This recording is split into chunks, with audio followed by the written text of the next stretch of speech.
श्रीमान जयराम रमेश जी।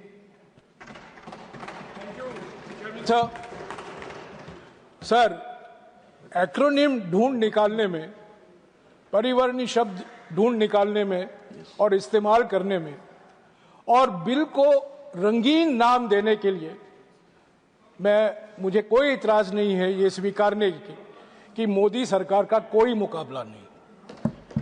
एक्रोनिम ढूंढ निकालते हैं, पहला एक्रोनिम और बाद में अधिनियम, पहले एक्रोनिम बाद में नीति। और आज हम मिसाल देख रहे हैं, पहले शांति और दूसरा जी राम जी। हालांकि वो एक्रोनिम मेरे नाम से जुड़ता है, उसका मैं विरोध करूंगा बाद में। सर प्लीज, विधेयक का ऐसे सर, मैं आप सदन के सामने, सदन के समक्ष 3 मुद्दे रखना चाहता हूं। पहला मुद्दा यह है कि 2014 के पहले का इतिहास क्या है, क्योंकि हमें बताया जाता है कि 2014 में ही सब शुरू हुआ है। खास तौर से परमाणु ऊर्जा का कार्यक्रम, स्पेस कार्यक्रम और साइंस एंड टेक्नोलॉजी से जो अलग अलग कार्यक्रम हैं, हमें यह ज्ञान दिया जाता है कि 2014 के पहले कोई फाउंडेशन नहीं था और 2014 के बाद एक नई क्रांति आई है। तो मैं थोड़ा इतिहास देना चाहता हूं। दूसरी बात, इस बिल के 3 जो मुख्य बिंदु हैं उस पर मैं कुछ बोलना चाहता हूं, और अंत में जो मुद्दे और चिंताएं निकल आती हैं इस बिल से, मैं मंत्री जी के सामने रखना चाहता हूं और उस पर मंत्री जी विचार करें जब रूल्स बनाए जाएंगे और जब इस बिल पर और चर्चा होगी उसको ध्यान में लेंगे। Sir, the first atomic energy act of independent India was passed not in 1962, was passed on the 6th of April 1948। 6 अप्रैल 1948 को कॉन्स्टिट्यूएंट असेंबली में एटॉमिक एनर्जी बिल पास किया गया था।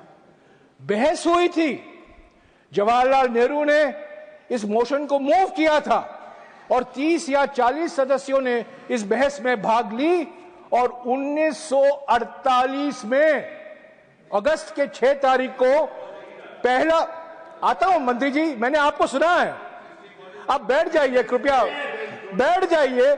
थोड़ा इतिहास मैं आपको दिखाना चाहता हूं। मैं जानता हूं वो बहुत ज्ञानी है, आप विद्वान हैं। 6 अप्रैल 1948 को पहला एटॉमिक एनर्जी एक्ट बनता है, एटॉमिक एनर्जी बिल पास होता है। सर, 22 मई 1948 प्रधानमंत्री जवाहरलाल नेहरू अपने कैबिनेट के लिए एक नोट पेश करते हैं, जिस कैबिनेट में सरदार वल्लभ भाई पटेल मंत्री थे, श्यामा प्रसाद मुखर्जी मंत्री थे, बाबा साहब अंबेडकर मंत्री थे। उस कैबिनेट ने 22 मई 1948 May 22, 1948 ये नोट फॉर कैबिनेट कि भारत में परमाणु ऊर्जा को लेकर क्या नीति होनी चाहिए, क्या रणनीति है हमारी देश की परमाणु ऊर्जा को लेकर, परमाणु ऊर्जा का भविष्य क्या होगा, क्या होना चाहिए, इस पर बहस हुआ। तो ये पहला नोट था कैबिनेट के लिए, जिसके बनाने में मुझे कोई शक नहीं है कि होमी भाभा का बहुत बड़ा योगदान भी रहा था। तीसरी बात, 15 अगस्त 1948, अगस्त 15, 1948 एटॉमिक एनर्जी कमीशन का गठन होता है। यानी कि आजादी के ठीक 1 साल बाद भारत सरकार एटॉमिक एनर्जी कमीशन स्थापित करती है। होमी भाभा उसके अध्यक्ष हैं, के.एस. कृष्णन और शांति स्वरूप भटनागर 2 सदस्य हैं, और ये सीधे प्रधानमंत्री को कंट्रोल में है, प्रधानमंत्री को रिपोर्ट करता है। तो पहला एटॉमिक एनर्जी कमीशन 15 अगस्त 1948 को बनता है। सर, इसके बाद क्या होता है? 1950 में, आजकल कोई भी अखबार खोलो, टीवी का प्रोग्राम देखो, रेयर अर्थ का नाम आप देखोगे, आप सुनोगे। अमेरिका और चीन के बीच में जो लड़ाई चल रही है रेयर अर्थ को लेकर, सर 18 अगस्त 1950 को भारत सरकार इंडियन रेयर अर्थ लिमिटेड की स्थापना करती है। 1950, 18 अगस्त 1950 को इंडियन रेयर अर्थ लिमिटेड की स्थापना होती है। सर, इसके बाद में 3 अगस्त 1954, यह महत्वपूर्ण डेट है मंत्री जी, आप जानते हैं, क्योंकि 3 अगस्त 1954 को डिपार्टमेंट ऑफ एटॉमिक एनर्जी की स्थापना होती है, जिसका जिक्र आज हम कर रहे हैं। डिपार्टमेंट ऑफ एटॉमिक एनर्जी 2014 के बाद नहीं, 3 अगस्त 1954 में उसकी स्थापना की गई थी। ठीक 2 महीने बाद यहां पूसा में नेशनल फिजिकल लेबोरेटरी है, वहां 3 दिन विचार विमर्श होता है और उस विचार विमर्श की अध्यक्षता प्रधानमंत्री करते हैं। और उस समारोह में सांसद, विशेषज्ञ, वैज्ञानिक, टेक्नोलॉजिस्ट, हमारे 3 सेना, वायुसेना, नवसेना के प्रमुख, सब लोग मौजूद हैं। National symposium on peaceful application of nuclear energy, और उसी बैठक में 26 नवंबर 1954 को होमी भाभा अपने मशहूर 3 फेज प्रोग्राम की घोषणा करते हैं, जिसका मैं जिक्र करने वाला हूं। सर, 4 सितंबर 1956 को भारत का पहला रिएक्टर कमीशन होता है। 4 सितंबर 1956, उसका नाम दिया जाता है अप्सरा। तब भी के जमाने में भी अच्छे अच्छे नाम दिया जाते थे। अप्सरा, भारत का पहला रिएक्टर का नाम अप्सरा था। अप्सरा के बाद जर्लीना आया, जर्लीना के बाद साइरस आया, साइरस के बाद ध्रुवा आया, ध्रुवा के बाद पूर्णिमा आया। यानी किसी 1956 से भारत रिएक्टर लगा रहा। 2014 के बाद नहीं, 2014 के पहले।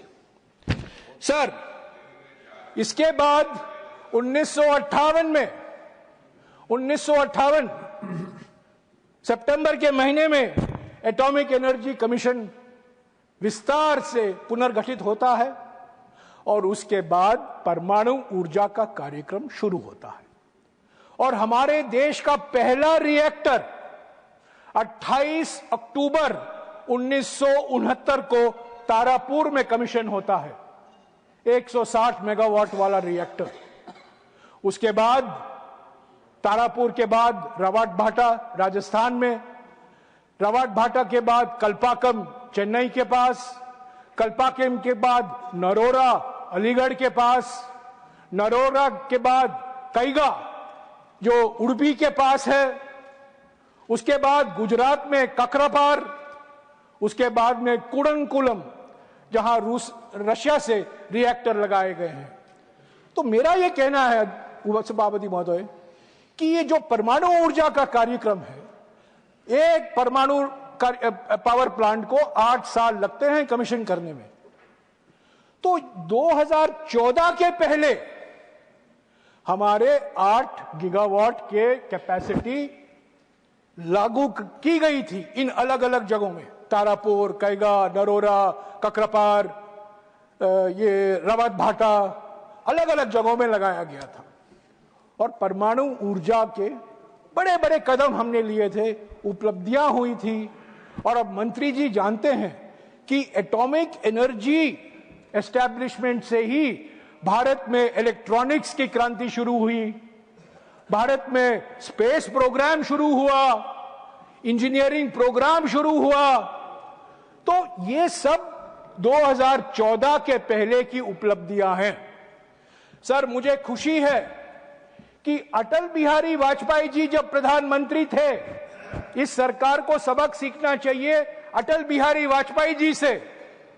पोखरण 2 के बाद अगस्त के महीने में 1998 50 years of atomic energy research एक किताब निकाला जाता है।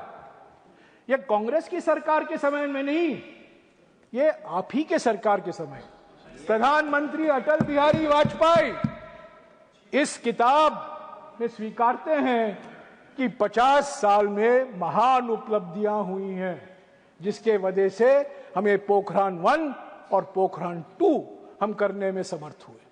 अब पढ़ना चाहिए, मैं टेबल पर रखूंगा, मंत्री जी जानते हैं, पर अलग अलग सांसदों को भी पढ़ना चाहिए कि 50 साल में 70 साल में क्या किया, 70 साल में क्या किया, ये 50 साल में क्या हुआ। ये आप ही की सरकार का एक किताब है। सर, 2014 के पहले की उपलब्धियों के बारे में मैं ज्यादा और कुछ नहीं कहूंगा, क्योंकि ये सब सामने है।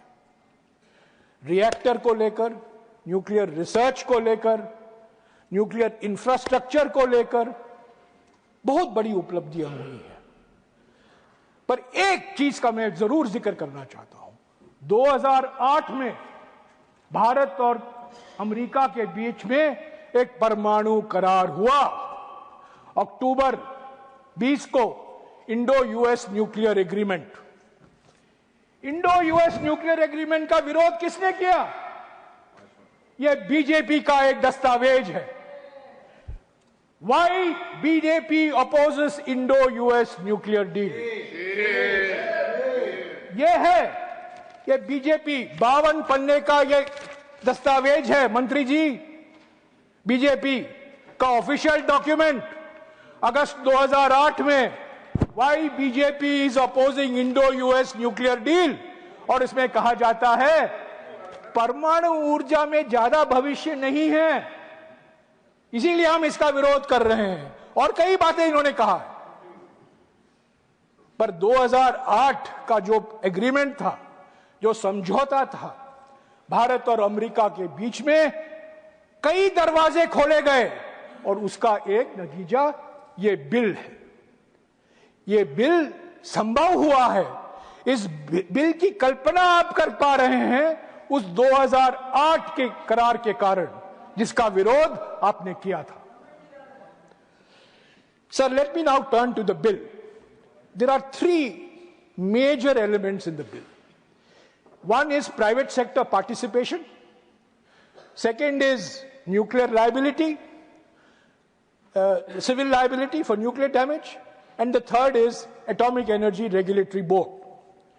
Sir, Atomic Energy Regulatory Board के बारे में मैं ये कह दूं कि 2011 में nuclear safety regulatory authority bill लाया गया था, स्टैंडिंग कमेटी को भेजा गया था, पर कई कारण थे, मंत्री जी जानते हैं, कई कारण थे, ये बिल अधिनियम नहीं बन पाया। पर ये इस बिल में शामिल किया गया है। ये जो 2011 का जो बिल था, उसके प्रमुख बिंदु इस बिल में शामिल हैं और एटॉमिक एनर्जी रेगुलेटरी बोर्ड को एक कानूनी दर्जा दिया जा रहा है। ये एक सकारात्मक कदम है। पर सर, दूसरी बात, ये सिविल लायबिलिटी की बात जो अभी अभी मंत्री जी ने कहा है, सर 30 अगस्त 2010 अरुण जेटली का ये भाषण है राज्यसभा में, और मेरे पास 25 अगस्त 2010 का भाषण जसवंत सिंह जी का है लोकसभा में। और अरुण जेटली के नाम पर तो आप क्रिकेट स्टेडियम बना देते हैं, पर अरुण जेटली जी का जो योगदान है कानून बनाने में, उसको आप नकारते हैं।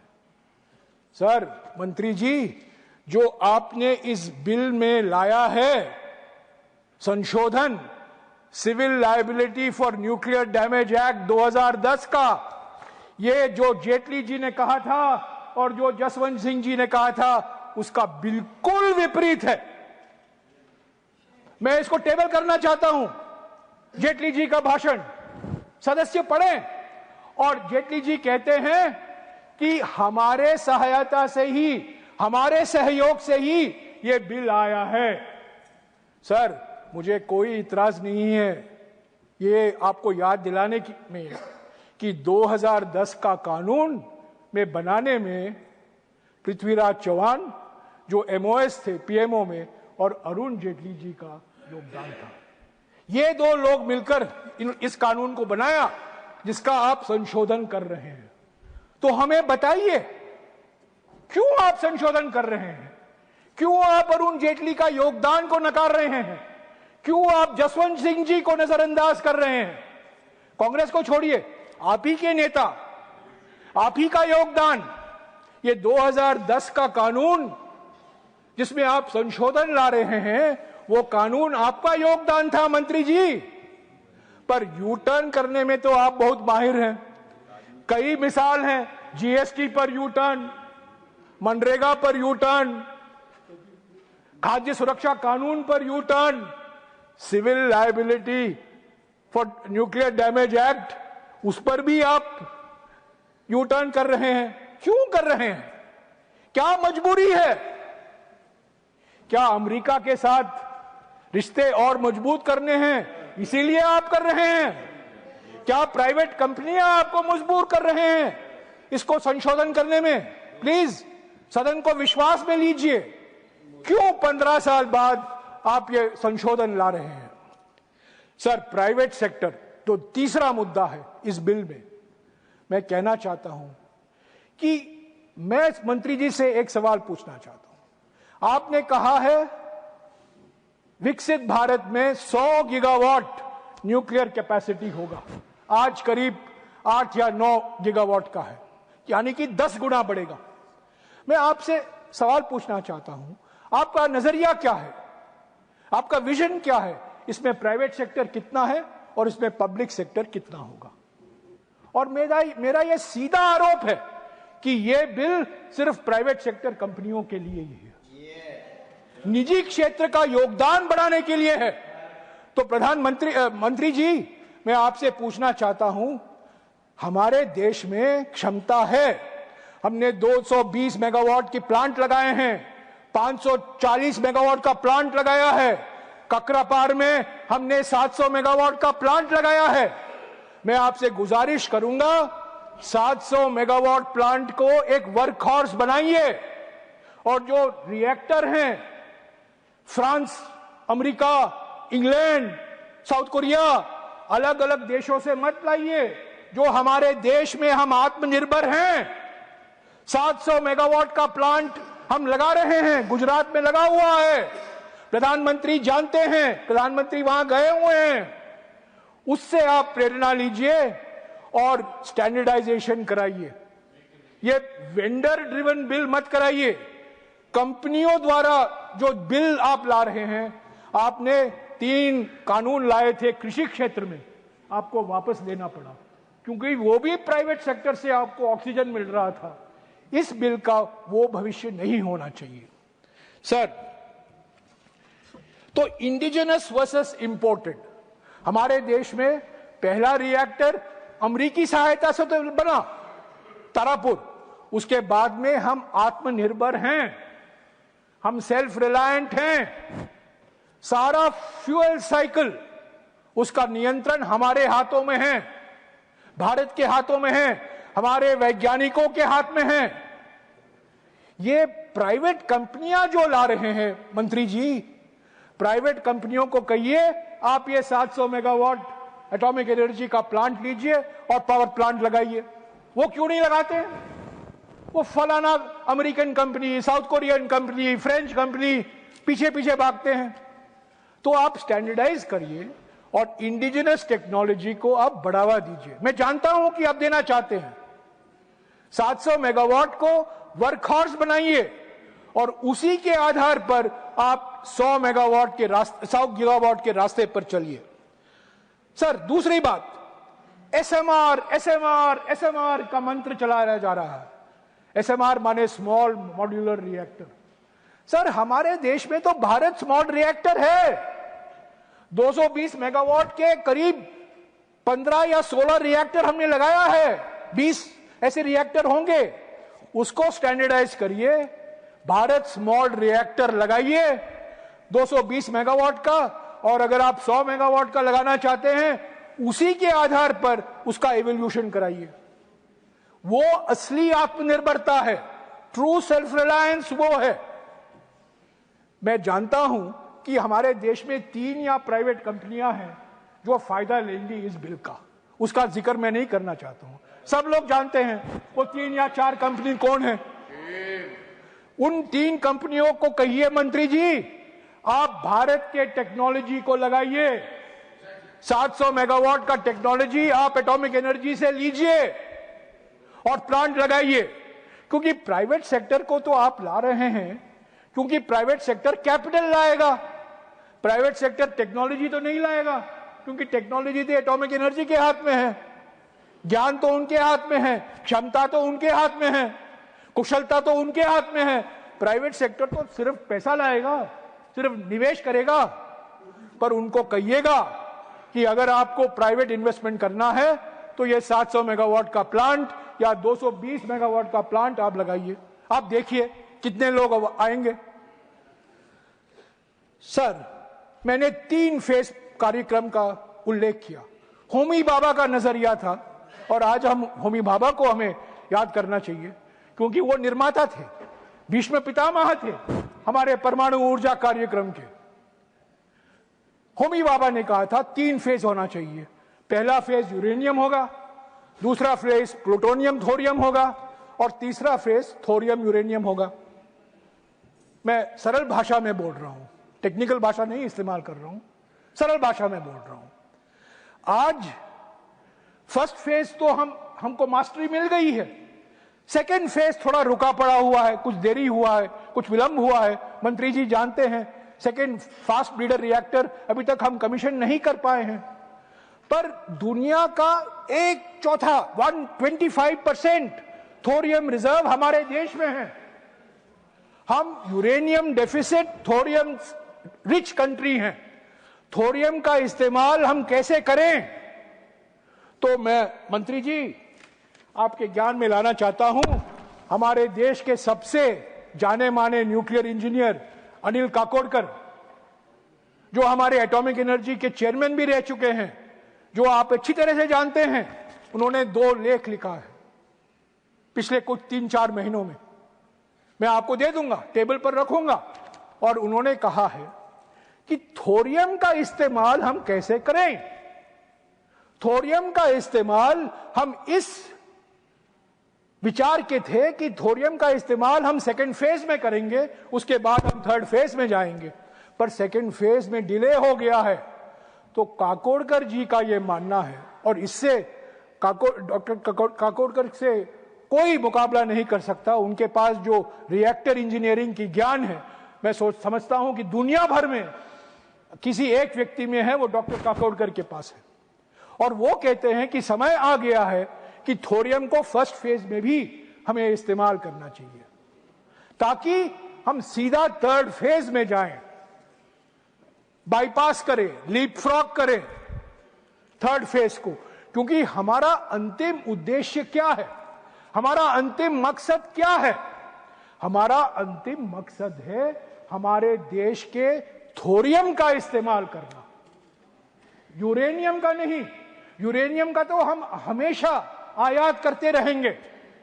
और ये 2008 का समझौता करार जो है, उसका एक सकारात्मक असर हुआ है कि हम अलग अलग देशों से यूरेनियम ला सकते हैं। फ्रांस से लाए हैं, कजाकिस्तान से लाए हैं, और देशों से लाए हैं। पर हम यूरेनियम बाहर से खरीदेंगे तो एनर्जी सिक्योरिटी आपको चाहिए, ऊर्जा सुरक्षा अगर आपको चाहिए, यूरेनियम पर नहीं पर थोरियम पर हमें निर्भर होना चाहिए। थोरियम का भंडार हमारे पास है। केरल के ट्रावनकोर बीच सैंड मोनाजाइट एक बहुत बड़ा भंडार है। इसीलिए तो 1950 में इंडियन रेयर अर्थ्स की स्थापना की गई थी। तो मंत्री जी, जो हमारे देश के विशेषज्ञ हैं, उनके विचार को सुनिए। ये जो बाहर से प्राइवेट कंपनियां आती हैं और कुछ ना कुछ हमें ज्ञान देती हैं, उसके पीछे में हम मत पड़े। ये प्राइवेट कंपनियां मिलते रहते हैं, प्राइवेट कंपनियां के रोज अखबार में पढ़ता हूं, प्राइवेट प्राइवेट प्राइवेट प्राइवेट। पर जो हमारे पास क्षमता है, जो हमारे साइंटिस्ट लोग कह रहे हैं, उसका नजरअंदाज मत कीजिए। मंत्री जी, 2009 में मुझे सौभाग्य था कि मैं ऊर्जा मंत्रालय में एमओएस था। सुशील कुमार शिंदे जी हमारे कैबिनेट मंत्री थे और हमने पहली बार एनटीपीसी और एनपीसीआईएल के बीच में जॉइंट वेंचर कराया। जो आप कह रहे हैं ना, हमने कराया 2015 में, ये 2009 और 2010 में कराया गया था। एक चीज, इतिहास को वापस लिखने में आपका कोई मुकाबला नहीं है। इतिहास, असली इतिहास को भूलने में और नया इतिहास लिखने में आपसे कोई मुकाबला नहीं, आप उसमें बहुत माहिर हैं।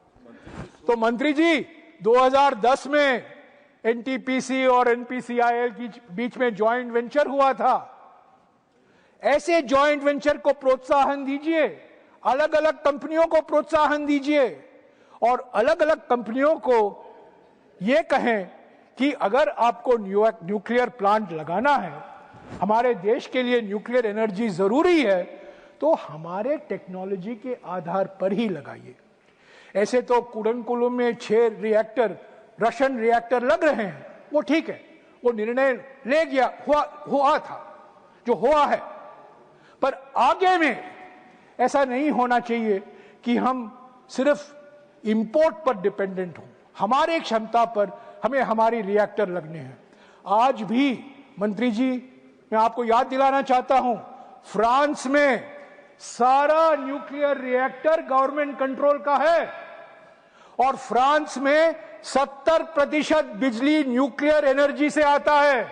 70% electricity comes from nuclear sources and all nuclear plants in France are owned by the government। और फ्रांस में जो हर साल न्यूक्लियर परमाणु स्रोत पर निर्धारित बिजली का उत्पादन होता है, वो एनपीसीआईएल की तुलना में 7 गुना है। इसका माने ये है कि एनपीसीआईएल को और भी बढ़ावा दे सकते हैं। एनपीसीआईएल को और मजबूत कीजिए, एनपीसीआईएल को और ऑक्सीजन दीजिए, और साधन दीजिए, और निवेश कीजिए, और जरूर आप निजी क्षेत्र को प्रोत्साहन दें।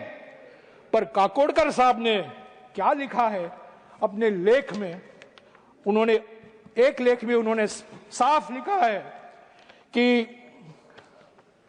It is worth recognising that most of what is contained in this article is developed by our own laboratories like the Bhabha Atomic Research Center, the Indira Gandhi Center for Advanced Research, etc. That needs to be pursued.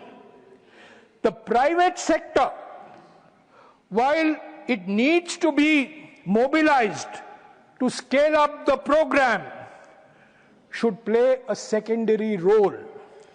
The reverse would cause irreversible damage. ये मैं नहीं कह रहा हूं, ये atomic energy commission के पूर्व अध्यक्ष, जाने माने एटॉमिक इंजीनियर डॉक्टर काकोडकर साहब लिख रहे हैं। तो अंत में मेरे 1 मिनट बाकी है। मेरा कहने का यही एक मकसद है मंत्री जी, आपकी कई मजबूरियां हैं। अमेरिका की मजबूरी है, विदेशी कंपनियों की मजबूरी है, हमारे निजी कंपनियों की मजबूरी है। मजबूरी में बिल मत लाइएगा। इस पर और विचार विमर्श, मैं जानता हूं कि आप 1 साल से इस पर विचार कर रहे हैं, पर और विचार करने से कोई आसमान नहीं गिरेंगे। इस पर और विचार होने दीजिए, और लोगों से मशवरा कीजिए, और लोगों की राय लीजिए। पर एक चीज याद रखिए मंत्री जी, अगर हमने अपने पब्लिक सेक्टर का नजरअंदाज किया, अगर आपकी मंशा यह है कि पब्लिक सेक्टर को हम नीचे गिराएंगे और उसके स्थान पर हम प्राइवेट सेक्टर को प्रोत्साहन करेंगे, ये हमारे देश के हित में नहीं है। प्राइवेट सेक्टर का मैं समर्थक हूं, प्राइवेट इन्वेस्टमेंट आना चाहिए, बट प्राइवेट इन्वेस्टमेंट इंजन नहीं बन सकता। इंजन पब्लिक सेक्टर होना जरूरी है।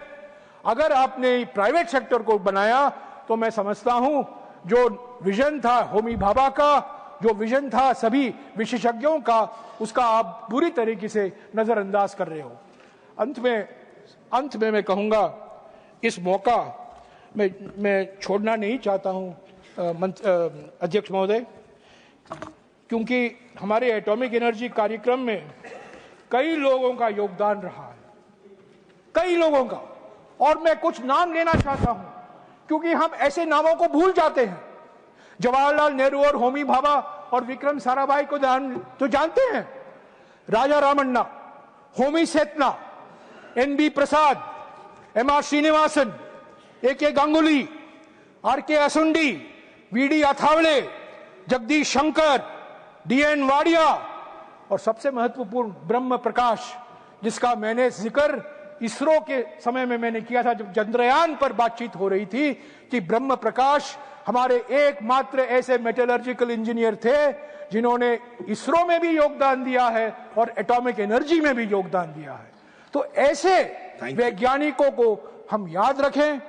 ये सब किसी भी देश में काम कर सकते थे, पर वे भारत लौट आए और भारत में उन्होंने काम किया।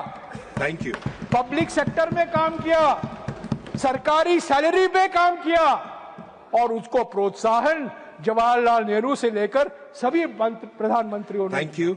अभी उस रास्ते से मत हटिए, उसी रास्ते पर जाइए मंत्री जी, उसी रास्ते पर जाइए। Thank you. Thank you. Thank you so much.